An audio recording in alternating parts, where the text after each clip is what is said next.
نو قرآن شریف قبر سره وینا څنګه ده؟ صحابو کرام عام نه ده کړې. یو صحابي نه راغلی د ابن عمر صاحب نه، عام ضعیف حدیث دی چې زه وفات شم نو ما ته سر ته سورت بقره اوله آیتونه ووایه او آخري خپو طرف ته ووایه. نو بعضې خلک په دې عمل کوي خو عام د هغې عمل نه دی راغلی.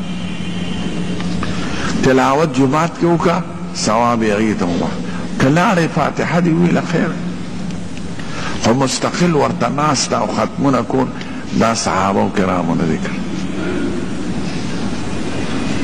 لوی شي چې بې شکه او بې شبې دی هغه صدقه د مړي پسې لاس ورپسې اوچت کړه.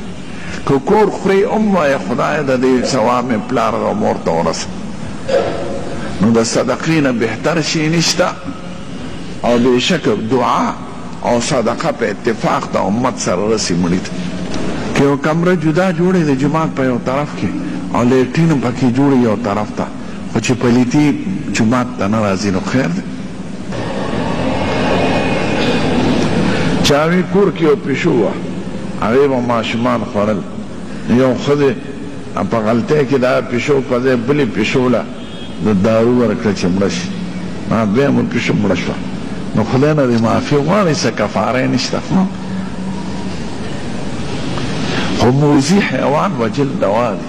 سپي وي خلک چیچي، پیشو وي غوښه تختی، یا مږي وي یا ماشي وي یا میږي وي یا مچان وي یا مچۍ وي ډمبران وي، نو موذي څیز وجلی شي په دارو په درملو په هر شي.